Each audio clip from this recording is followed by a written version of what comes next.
And that comes back to the story of that digital divide. If we look to Singapore as another example, this is not transportation necessarily, but it's automation as far as robots. They're already using this robot dog called Spot that's being used in parks in Singapore that will help to identify if people aren't physically distancing, and Spot will announce that they need to keep further apart because it's able to use something called computer vision to see how close people are together.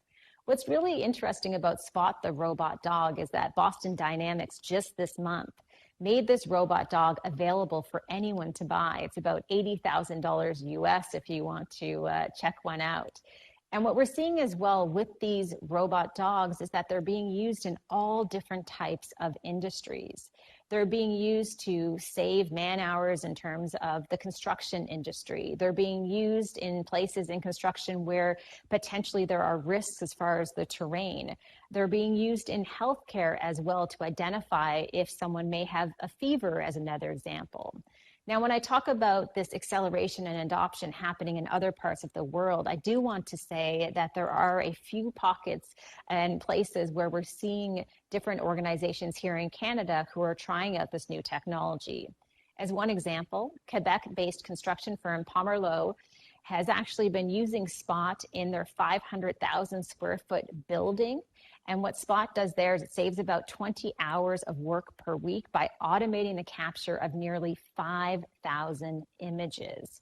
So again, we're seeing this change in the workplace where more and more we'll see this introduction of robots in the workplace, and that's absolutely a real reality.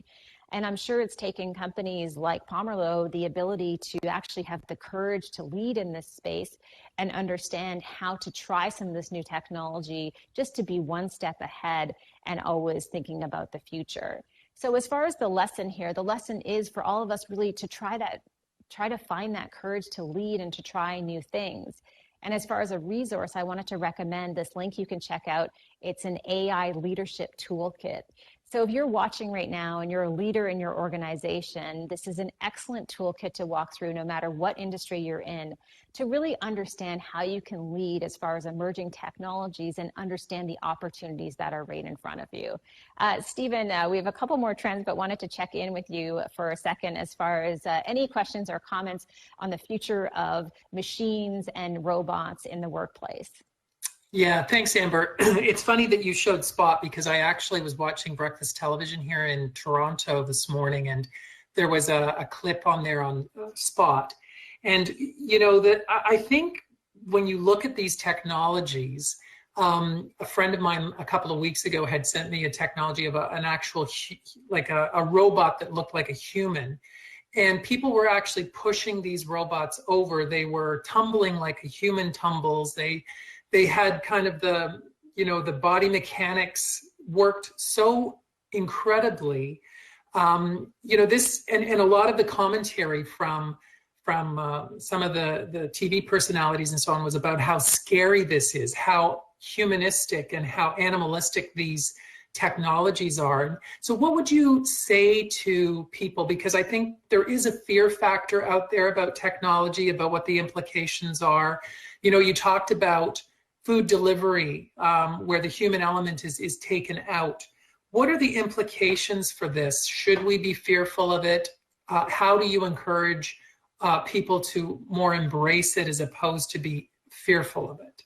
I think you make a really great point. To be honest with you, being in the position that I'm in and talking about much of this technology, I know that it can also infuriate people because you're talking about the end of some jobs. I mean, in many cases, if you look at the example I just showed you in Quebec, we're talking about a robot essentially replacing what a human used to do.